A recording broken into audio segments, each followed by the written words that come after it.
महाराष्ट्र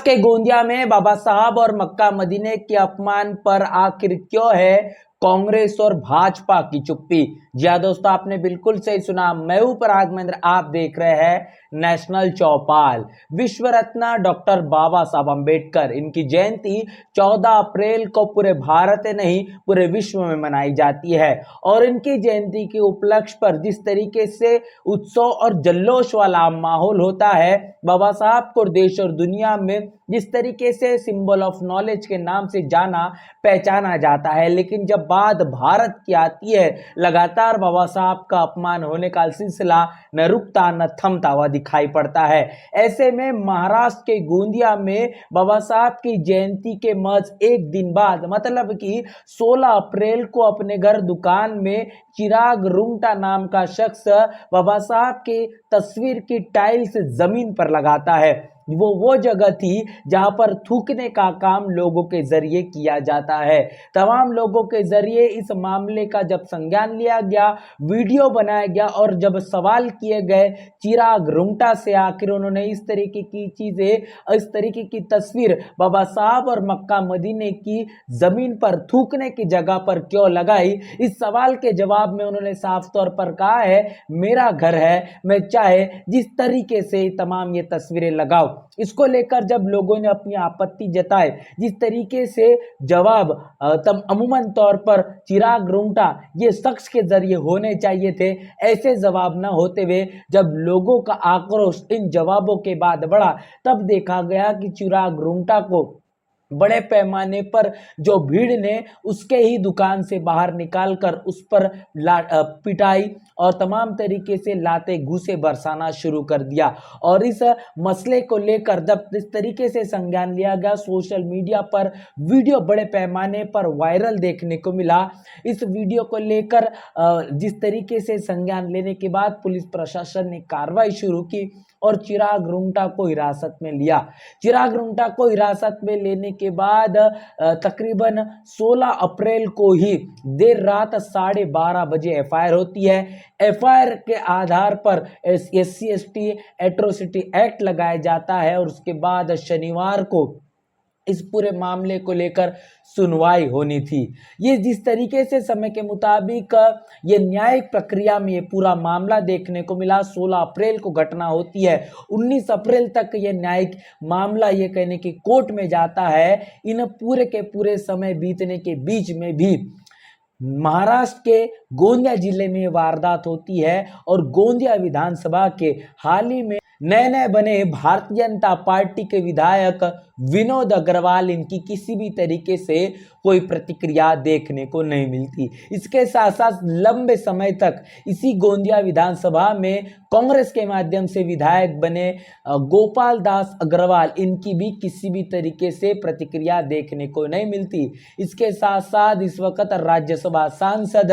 प्रफुल्ल पटेल, इनकी भी प्रतिक्रिया बाबा साहब और मक्का मदीने की तस्वीर के साथ जो अपमान किया गया, इस अपमान पर कोई दूर दूर तक प्रतिक्रिया दिखाई नहीं देती। मतलब कि प्रफुल्ल पटेल की अगर बात की जाए तो प्रफुल्ल पटेल का जन्म इसी गोंदिया में हुआ और उनके पिता मनोहर भाई पटेल ने अपनी राजनीतिक शुरुआत, उनकी राजनीति बड़े पैमाने पर इसी गोंदिया क्षेत्र में देखी गई। और प्रफुल्ल पटेल इस बात को लेकर काफ़ी ज़्यादा गौरव और अपने तमाम भाषणों में बार बार कहते हैं कि मैं गोंदिया का विकास देखना चाहता हूँ, गोंदिया मेरी जन्मभूमि है और गोंदिया से लंबे समय से मेरा जुड़ाव है और गोंदिया में जो भी गतिविधियाँ होती है उस पर पैनी नज़र प्रफुल्ल पटेल की होती है। लेकिन इतनी बड़ी वारदात होने के बावजूद भी इस मसले पर बाबा साहब का अपमान होता है, मक्का मदीने का अपमान होता है, उसके बाद भी प्रफुल्ल पटेल पटेल के जबान से चू तक नहीं निकलती। इसके साथ साथ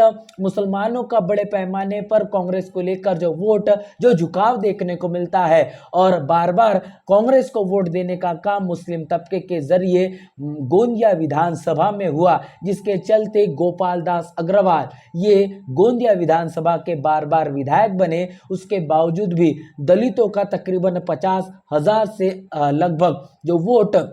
गोंदिया विधानसभा में है और इसके साथ साथ मुस्लिम तबके का भी बड़े पैमाने पर वोट बैंक इसी गोंदिया विधानसभा में है। इसके बावजूद मक्का मदीने का अपमान होता है, बाबा साहब का अपमान होता है। गोपाल दास अग्रवाल इनके जरिए भी इस पूरे के पूरे मामले को लेकर किसी भी तरीके की प्रतिक्रिया देखने को नहीं मिलती। साथ ही साथ नए नए बने भारतीय जनता पार्टी के विधायक विनोद अग्रवाल, इन्होंने भी इस मामले पर किसी भी तरीके से कोई न संज्ञान लिया ना फिर किसी भी तरीके की कोई प्रतिक्रिया दी है। चिराग रुंगटा जो कि सवर्ण समाज से ताल्लुकात रखता है और इसके साथ साथ बात करेंगे विनोद अग्रवाल की, तो विनोद अग्रवाल भी चिराग रुंगटा के ही समुदाय से ताल्लुकात रखते हैं। कहीं ना कहीं सवाल खड़े किए जा रहे हैं या फिर इस रिश्तेदारी और तमाम तरीके से समुदाय से ताल्लुकात रखने के चलते क्या जानबूझकर गोंदिया विधानसभा के विधायक विनोद अग्रवाल इनके माध्यम से इस मसले पर प्रतिक्रिया नहीं दी जा रही है, क्योंकि चिराग रुंगटा खुद इनके बिरादरी इनके समुदाय से आते हैं। अगर ऐसा नहीं होता, अमूमन तौर पर विनोद अग्रवाल इन्हें ये देखा जाता है दलित समाज से, आदिवासी समाज से ताल्लुकात रखने वाले जो भी कार्यक्रम होते हैं, मुस्लिम समाज से ताल्लुकात रखने वाले जो कार्यक्रम होते हैं, वो तमाम कार्यक्रमों में शिरकत करने का काम विनोद अग्रवाल के जरिए आसानी से देखने को मिलता है। ऐसा कोई कार्यक्रम विनोद अग्रवाल के नजरे से नहीं छूटता जो दलित और आदिवासी समाज से होता है। ऐसे में इतनी बड़ी घटना होने के बावजूद भी इस भारत के संविधान के निर्माता और उसके साथ साथ मक्का मदीने का इतने बड़े पैमाने पर हुए अपमान के बावजूद भी विनोद अग्रवाल की ये चुप्पी कहीं न कहीं इनके एक रिश्तेदारी और इनके समुदाय से ताल्लुकात रखने वाले चिराग रुंगटा के माध्यम से ही देखी जा रही है। इसी तरीके से सवाल निशान अब खड़े होते हुए दिखाई पड़ रहे हैं। तो आखिर इस तरीके से बनी कांग्रेस भारतीय जनता पार्टी ये चुप्पी इनकी बताती है कि कैसे इनको दलितों, आदिवासियों और मुसलमानों के वोटों की आवश्यकता है। तो साफ तौर पर यह जाहिर होता है कि दलितों, आदिवासियों और खासतौर पर मुसलमानों के वोट विनोद अग्रवाल भारतीय जनता पार्टी को चाहिए, गोपाल अग्रवाल कांग्रेस को चाहिए और साथ ही साथ राज्यसभा सांसद प्रफुल्ल पटेल इन्हें चाहिए, क्योंकि जब इनके समुदाय से आने वाले डॉक्टर बाबा साहब अम्बेडकर या मक्का मदीना और मुस्लिम तबके से जिस तरीके से अपमान किया जाता है, इन तमाम अपमानों के बावजूद भी इनके जबानों से जब चू तक के नहीं निकलती, मतलब ये साफ है कि ये सिर्फ और सिर्फ वोटों की ही राजनीति करना चाहते हैं। तमाम महापुरुषों के इस अपमान से इन्हें कोई दूर दूर तक लेना देना नहीं। अगर ऐसा नहीं होता, अब तक बयान जरूर आ गया होता। अब ये मामला जो कि सेशनल कोर्ट में चालू है, जो कि सेशनल कोर्ट से अब तकरीबन 1, 2 और 3 दिन तक लोगों का जमावड़ा न्यायालय में देखने को मिला, अदालत में देखने को मिला, जिसके चलते अब न्यायाधीश के जरिए ये फैसला सुना दिया गया है। उन्होंने अब ये मामला हाईकोर्ट में भेज दिया है और इस हाईकोर्ट में अब ये लड़ाई लड़ी जाएगी। बाबा साहब का जो महाराष्ट्र के गोंदिया में हुआ, इस मामले को लेकर अब हाईकोर्ट में बहुजन समाज के जरिए लड़ाई देखने को मिलेगी। खासतौर पर यह भी देखने को मिला इस पूरी की पूरी लड़ाई में बहुजन समाज पार्टी के तमाम कार्यकर्ता, जिले की टीम बड़े पैमाने पर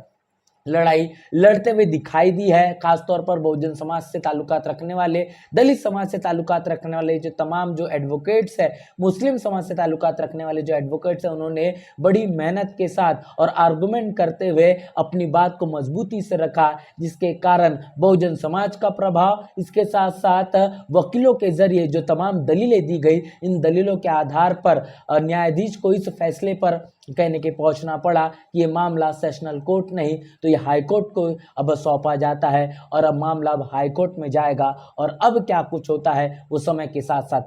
पता चलेगा। लेकिन ये बात पूरी तरीके से साफ हो चुकी है, भारतीय जनता पार्टी हो या फिर हो कांग्रेस, इन तमाम राजनीतिक पार्टियों ने संविधान बचाने के नाम पर, बाबा साहब के नाम पर, आरक्षण को लागू करने के नाम पर वोटों को बटोरने का काम किया। लेकिन अब जब तमाम बहुजन महापुरुषों के मान सम्मान की बात आती है तो इनकी लगातार ये चुप्पी बनी है। आने वाले समय में इन तमाम चुप्पी का बदला बहुजन समाज निश्चित ही अपने वोटों के माध्यम से लेगा, इस बात का इंतजार होगा। पूरे के पूरे मसले को लेकर आपकी क्या राय प्रतिक्रिया लिखकर कमेंट बॉक्स में आप जरूर बताएं। बने नेशनल चौपाल के साथ, मिलते हैं वीडियो में, तब तक के लिए जय भीम जय भारत।